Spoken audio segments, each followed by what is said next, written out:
नमस्कार, आप देख रहे हैं अलौकिक भारत न्यूज नेटवर्क। आपके साथ मैं हूं नेहा अंकुरवालिया। बात करेंगे पश्चिम बंगाल से जुड़ी। दूसरे चरण का मतदान चल रहा है पश्चिम बंगाल में और साथ ही बहुत अहम है ये वाला चरण। किस लिहाज से? नंदीग्राम का संग्राम आमने सामने है। जी हां, शुभेंदु अधिकारी और सामने ममता बनर्जी। कहा जा रहा है कि ये जो चरण है ये निर्णायक चरण है। इसी पर करेंगे चर्चा। इस चर्चा में हमारे साथ शामिल होंगे वरिष्ठ पत्रकार और मेरे वरिष्ठ सहयोगी आर पांडे। साथ ही होंगे हमारे साथ राष्ट्रीय मुक्ति मोर्चा के अध्यक्ष हमारे साथ मौजूद होंगे रविंद्र जी। साथ ही हमारे साथ मौजूद होंगे मेरे वरिष्ठ सहयोगी जाने माने पत्रकार एसपी त्रिपाठी। साथ ही पॉलिटिकल एक्सपर्ट हमारे साथ डॉक्टर पीके सिंघल भी इस वक्त मौजूद हैं। सबकी लेंगे राय, लेकिन सबसे पहले रुख मैं रविंद्र जी का इसलिए करना चाहती हूं कि जब पिछली बार पश्चिम बंगाल पर हम चर्चा कर रहे थे तो रविंद्र जी ने कहा था दीदी आने वाली हैं। सर, दीदी के यहाँ से तो कुछ इस तरह की खबरें आ रही हैं कि दीदी खुद डरी हुई नजर आ रही हैं, हाथ खड़े कर चुकी हैं। देखिए, मैं ये कहूँगा, मैंने पिछली बार भी कहा था कि दीदी आने वाली है और आज मैं आपके चैनल पर कह रहा हूँ कि दीदी जो है वेस्ट बंगाल के इलेक्शन के बाद देश में प्रधानमंत्री पद की अकेली उम्मीदवार होगी और वो जब ये वेस्ट बंगाल का इलेक्शन हो जाएगा तो अकेली नेता पूरे देश में कहलाएगी जो शेरनी होगी। और इसलिए मैं कह सकता हूँ कि आने वाले समय में नरेंद्र मोदी के बाद अगर कोई देश का प्रधानमंत्री बनेगा तो वो ममता बनर्जी बनेंगी। सर, ये बहुत बड़ी बात आप कह रहे हैं। अभी तो सर हालात ये नजर आ रहे हैं कि जिस तरह की बातें दीदी कर रही हैं उनसे उनकी हताशा खुद ब खुद शब्दों में बाहर आ रही है। क्या हताशा बाहर आई? सर, डरी हुई नजर आ रही है मोदी जी से। देखिए, डरने का जो मामला है ये कोई कुश्ती नहीं हो रही दो पहलवानों की, या तो ममता सर बहुत बड़ी कुश्ती है पश्चिम बंगाल की। देखिए, बातों में निराश आ रही है। वकील साहब क्या कर रहे थे, बहन जी जीतेगी, कल दीदी जीतेगी, आज कह रहे हैं कि वो प्रधानमंत्री बनेगी। अभी तो मुख्यमंत्री बनने की बात हो रही है। जहां मुख्यमंत्री बनने की बात हो रही है वहां स्थिति बहुत नाजुक है। आप देखिए, वहां पश्चिमी मेदिनीपुर है, पूर्वी मेदिनीपुर है, बांकुड़ा है, ये सब लोग जो है उनका गढ़ है। किसका? अधिकारी का, शुभेंदु अधिकारी का। जी, और जहाँ पश्चिमी जहाँ मेदिनीपुर है वो दिलीप घोष जो बीजेपी के अध्यक्ष हैं उनका गढ़ है। तो वो जो 30 सीटों पर चुनाव हो रहा है आज, वो बहुत ही महत्वपूर्ण है। और ये हमें ऐसा लगता है कि ये वहाँ जा करके इन्होंने जो चुनौती दी है ममता बनर्जी ने, वो उनके लिए नुकसान साबित हो सकता है, क्योंकि इन दोनों लोगों का गढ़ है जो उनके ही लोग बहुत करीबी थे। चाहे वो दिलीप घोष हो, बीजेपी के बड़ी वरिष्ठ नेता है, और जो शुभेंदु अधिकारी है उनके पिताजी हैं, वो लोग जो है वहाँ गढ़ है उस एरिया में, और वहाँ उनको चुनौती देना वो बहुत खतरे से खाली नहीं था उनका। सर, अधिकारी का भाजपा से खड़े होना कितना बड़ा नुकसान दीदी को? देखिए, एक चीज़ मैं आपको क्लियर करना चाहता हूँ। इस चुनाव में अगर आप किसी भी चुनाव से पहले देखना चाहें कि कौन कैंडिडेट जीत रहा है तो वो उसकी जो हरकतें होती हैं उससे में मालूम। जैसे आप पिछले लोकसभा इलेक्शन में अगर देखें तो राहुल गांधी ने जो राहुल गांधी कभी मंदिर नहीं गया, उसकी कभी माँ मंदिर नहीं गई, उसके जो फादर कभी मंदिर चंडी पाठ कर रही हैं ममता जी वहां पर। वही मैं कह रहा हूँ। तो राहुल गांधी ने जनेऊ पहन लिया। जनेऊ पहनते लोगों ने कहा कि भाई कांग्रेस तो अब गई। क्योंकि जनेऊ पहनने से क्या हुआ, तो हिंदू तो खुश नहीं हुआ, लेकिन जो मुसलमान उसको इसलिए वोट देता था कि भाई ये एंटी हिंदू है, वो भी नाराज हो गया। देखिए, यही जो है ममता जी ने किया है। ममता जी ने पहली बार जिंदगी में, जब से वो पैदा हुई होंगी, ढूंढ ढांड के पता नहीं कहाँ से अपना गोत्र बताया उन्होंने, है नहीं, पहली बार बताया। तो मुसलमान इसलिए नाराज है कि भाई ये तो अब गोत्र बता रही है, इसका मतलब ये तो गई हिंदुओं के साथ।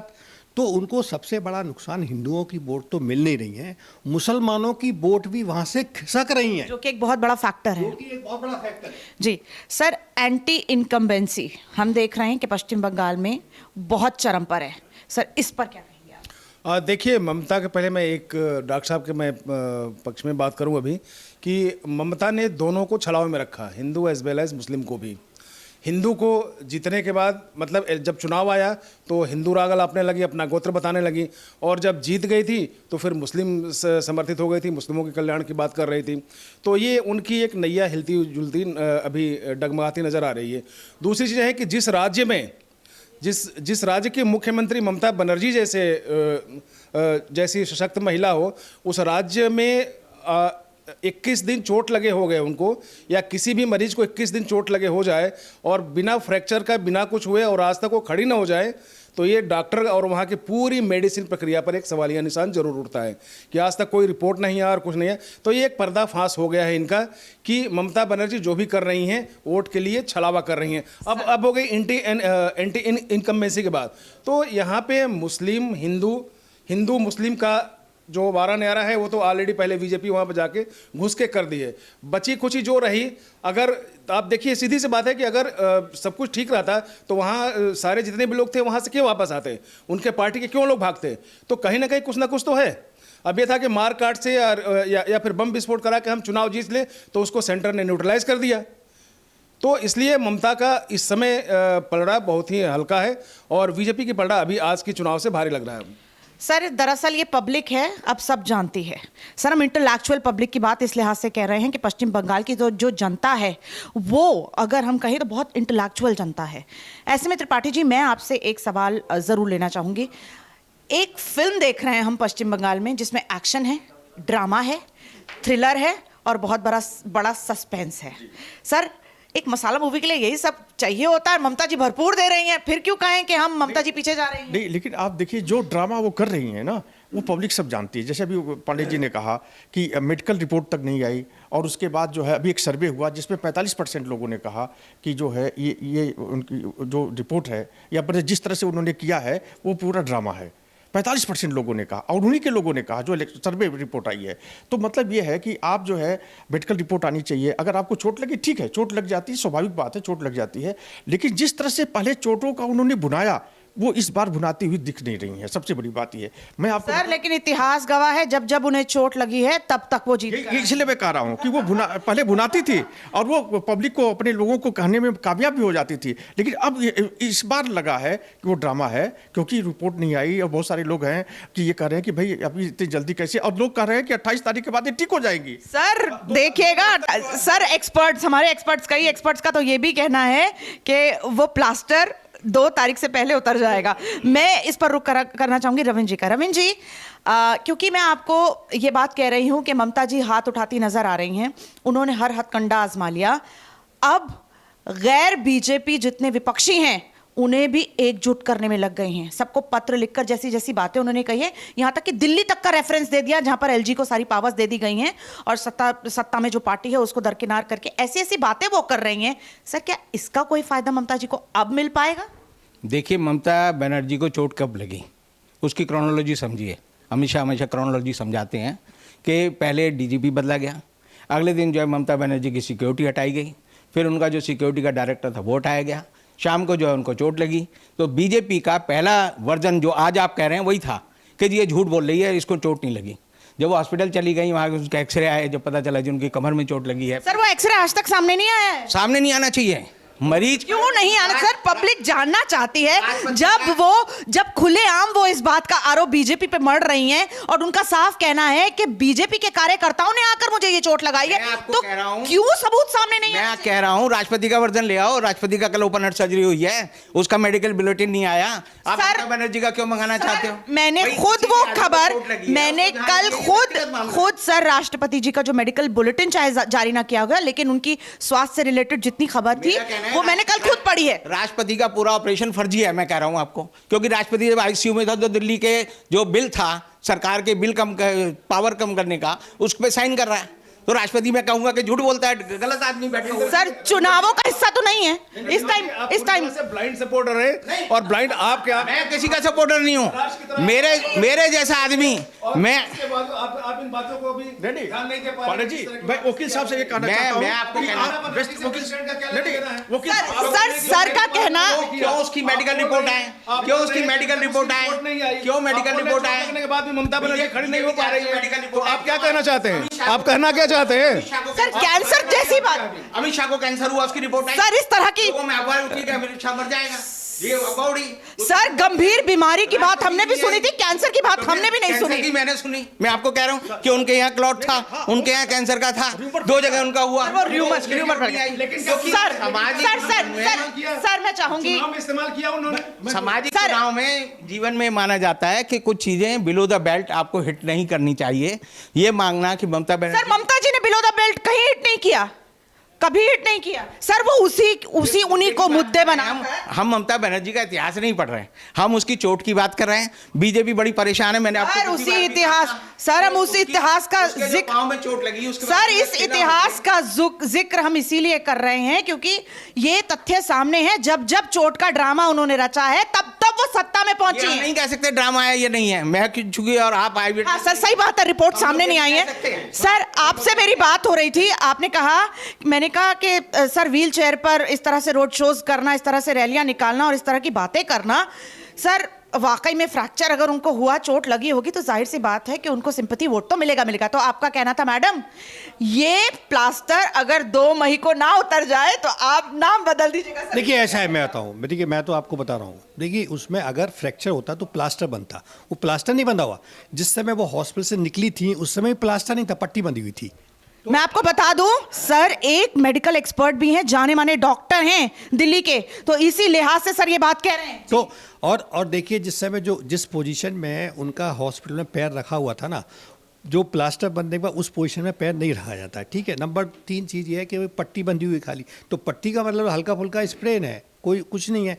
और ये बिल्कुल सही मैंने कहा था कि ये जो पट्टी है ना, ये या तो 28 अप्रैल को या 2 मई को उतरेगी। ठीक है सर, मैं इसको प्लास्टर नहीं कहूंगी, मैं इसे पट्टी कहूंगी। सर मैं आपसे एक चीज और जानना चाहूंगी सर, इस टाइम पर आकर गोत्र का जिक्र करना और अचानक से हिंदू पलटी मारना, सर ये ममता को अब कोई बेनिफिशियरी होगा? मैं आपको बताऊं कि आप ये वहाँ 70% हिंदू तो है ना, और हिंदू को प्रभावित करने के लिए, अपने पक्ष में लाने के लिए ये सब चीज़ें बतानी पड़ेगी उनको। और ये एक ट्रेंड चला आ रहा है। आपने देखा होगा राहुल गांधी ने भी अपना गोत्र बताया था जब चुनाव हो रहा था, उत्तर प्रदेश का चुनाव हो रहा था। तो आप समझिए कि ये पॉलिटिक्स में एक जो ढर्रा है राजनीति का, वो इसलिए बताता है कि भाई अगर उस परसेंटेज वोट को आपको लेना है तो आपको मंदिर जाना पड़ेगा, आपको अपना गोत्र बताना है, आपको ब्राह्मण बताना पड़ेगा, ब्राह्मण का वर्चस्व है, वहाँ भी ब्राह्मण का वर्चस्व है जैसे उत्तर प्रदेश में है। तो ये सब चीज़ें वो कर रही हैं, उनको करने का अधिकार भी है। लेकिन सवाल यह है कि आप ये देखिए जो राजनीतिक रूप से, मैं आज ये बताना चाहता हूं आपको, सर आपको अधिकार है। सर मैं आपको टोक रही हूं, आप अधिकार की बात कर रहे हैं कि उनको इस सब चीजों का अधिकार भी है, लेकिन सर आप उस पब्लिक को कैसे छलावे में रख सकते हैं जिसने आपको वोट देकर सत्ता तक पहुंचाया? नहीं तो अभी आपने कहा ना कि पब्लिक है, सब जानती है। पश्चिम बंगाल की जो पब्लिक है वो बहुत इंटेलेक्चुअल है, बस बिहार की तरह से, यूपी की तरह से राजनीतिक समझ रखती है, वो सब चीज़ें जानती है कि वो क्या कर रहे हैं। मैं ये वकील साहब के बारे में बताना चाहता हूँ। वकील साहब देश के जाने माने वकील भी हैं और ऐसी पर्सनालिटी है कि जो सब लोग इनको जानते हैं। बात ये नहीं है, बात ये है कि वकील साहब से जब पूछा जा रहा है कि भाई आप बताइए कि वहाँ की क्या पोजीशन है, तो आप मुख्यमंत्री की जगह पर प्रधानमंत्री अब ये सवाल तो बनता है। आप सवाल करिए, मैं जवाब देता हूँ आपको। सवाल यही कि बात हम वहाँ ममता बनर्जी की कर रहे हैं और आप राष्ट्रपति को सामने रखते हैं। राष्ट्रपति की पदवी आप खुद समझते हैं। देखिए सब जो है राजनीतिक जीवन में, सामाजिक जीवन में है। सर एक मिनट सवाल सुनिए। अमित शाह को कैंसर है, अमित शाह क्या किसी चुनाव में इन्होंने उसका इस्तेमाल किया है या कभी पब्लिक में इन्होंने बताया है कि हमारे पास कैंसर है और हमें आप ये सहानुभूति दो? लेकिन ममता दीदी में साफ दिखाई दे रहा है कि न चोट लगी। तो कैंसर वाला जो आदमी अगर उन दिनों अगर चुनाव हो रहे होते तो अमित शाह आपको नजर आते हैं प्राइम मिनिस्टर। तभी तो आज बिना आग के धुआं तो नहीं फैलता। आग है तो धुआं फैला है। लेकिन अब मैं वकील साहब आपसे ये जानना चाहता हूं कि आपने जैसे बड़ी बात ये कही कि जब आपसे ये पूछा जा रहा है कि वेस्ट बंगाल में क्या स्थिति होगी, दूसरे चरण का चुनाव हो रहा है, 3 बजे तक 71% की पोलिंग हुई है, तो इसके मतलब कि जो हम लोग राजनीतिक समझ अभी रखते हैं पत्रकार होने के नाते कि ये जो है स्टैंड इस तरह का जो हो रहा है वो सत्ता विरोधी लहर की वजह से हो रहा है। जितनी परसेंटेज 70% से ऊपर होती है सत्ता विरोधी। हम ऐसे एक राजनीतिक समझ रखते हैं, आप अच्छे एडवोकेट हैं, जाने माने वकील हैं, आप ये बताइए पश्चिमी उत्तर प्रदेश वहाँ बंगाल के बारे में कि अब अभी आपके समझ में क्या है कि उनकी स्थिति क्या है? ममता बनर्जी 90% से ज्यादा वोट पड़ेगा। मैं आपको कह रहा हूँ आज 71% आपने कहा, 3:31 किसके फेवर में ज्यादा होगा? ये मैं आपको आज फिर कह रहा हूं, ममता बनर्जी जीतेगी। ममता बनर्जी कम से कम 1 लाख। शुभेंदु को हरा देंगी। शुभेंदु अधिकारी से मेरी खुद बात हुई, वो मेरे व्यक्तिगत दोस्त हैं। उन्होंने जब वो बीजेपी में ज्वाइन हुए थे तो उन्होंने कहा मुझे दोनों तरफ से मरना है। अगर मैं इधर रहूंगा तो मेरे को CBI जेल भेज देगी,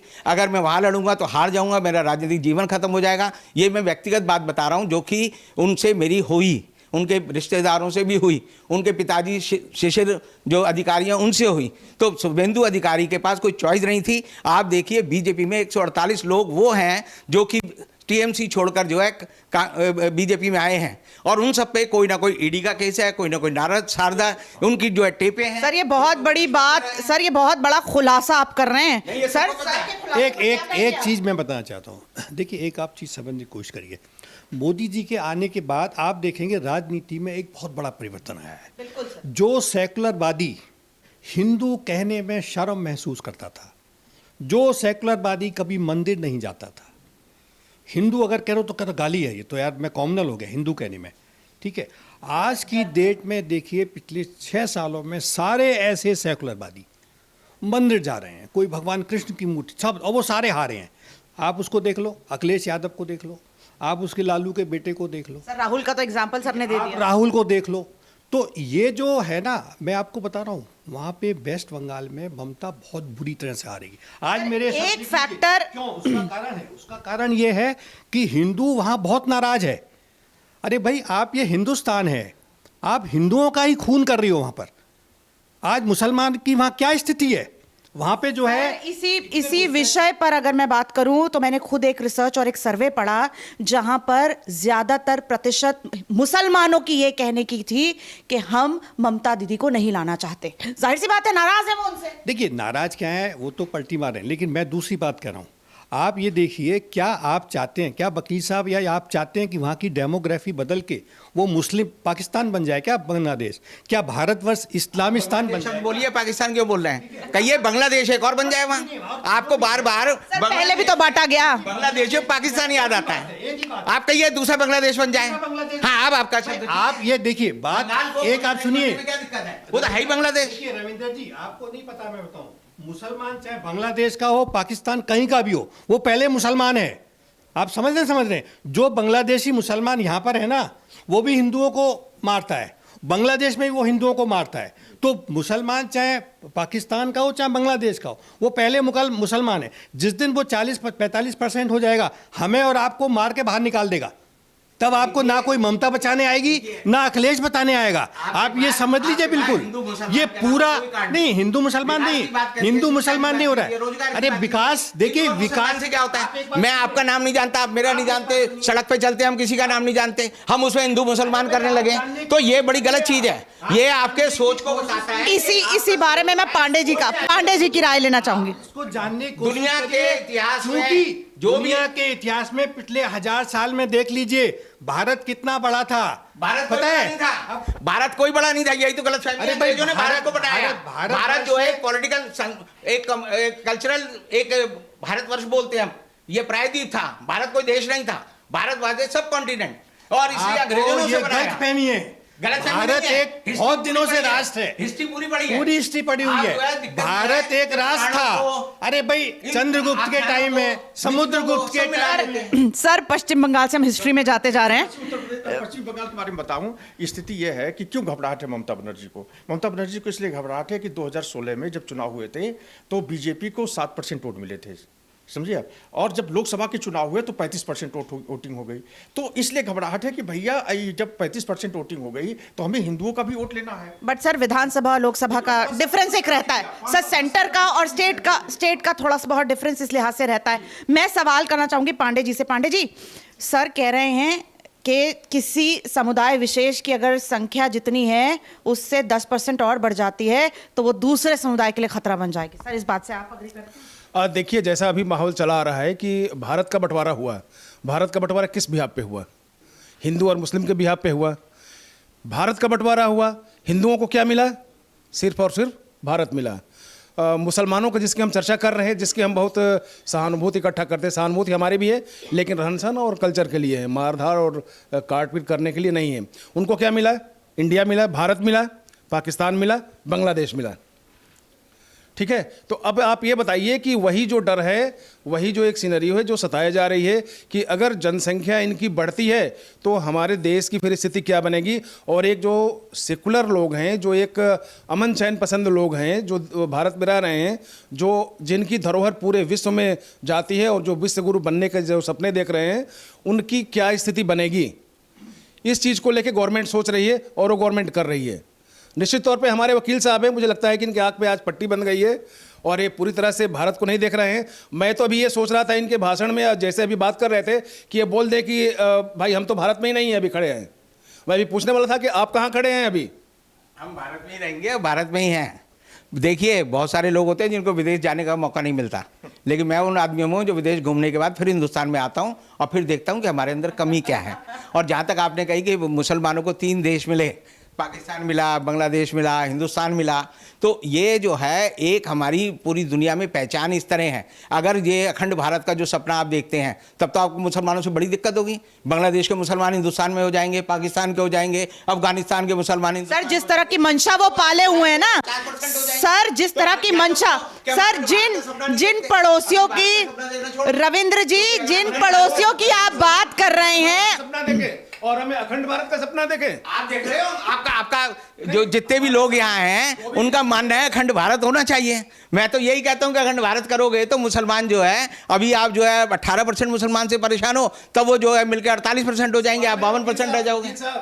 ममता दीदी जा रही हैं और अच्छी तरह से जा रही हैं, क्योंकि वहाँ पे भी जो भी हमारे वकील हैं, जो भी हमारे पत्रकार हैं, जो ग्राउंड रिपोर्टिंग कर रहे हैं, वो साफ इंडिकेशंस दे रहे हैं कि जो स्थिति थी, लग रही थी पहले चरण के बाद की ममता दीदी शायद सस्टेन करें, वहाँ पे वो सस्टेनेबिलिटी नहीं आ रही है और ये निश्चित तौर पे उनकी घबराहट है। और इधर इन्होंने हिंदू कार्ड खेल के मुस्लिम से भी हाथ धो दिया और मुस्लिमों की तरफ से और हिंदुओं की तरफ से ऑलरेडी हो गई है, क्योंकि दुर्गा पूजा, क्योंकि दुर्गा सर आजकल तो ममता जी अपने गोत्र बताकर चंडी पाठ वो तो इसलिए है क्योंकि ये देश में अब सवाल राजनीति यही होती है। ये पूछा जाता है मोदी, सर ये बोलिए ना, सर राजनीति, सर राजनीति। मैं तेली हूँ, अमित शाह कहता है मैं जैनी हूँ। अब जो है यही रह गई है, मुझे भी बताना पड़ेगा मेरे फादर क्या थे, मैं क्या करता था। तो अब जो है राजनीति में ये नहीं है, मुझे नहीं बताना। मैं सर क्या अमित शाह और मोदी जी, सर क्या मोदी जी और अमित शाह पहली बार ऐसा कर रहे हैं? कैसे पहले किसी नेता ने ऐसा नहीं किया? आप बताइए, नेहरू जी के बारे में बताइए, उन्होंने कब कहा? आप जो है शास्त्री जी, सर हम तो राहुल जी का जिक्र भी कर बैठे हैं।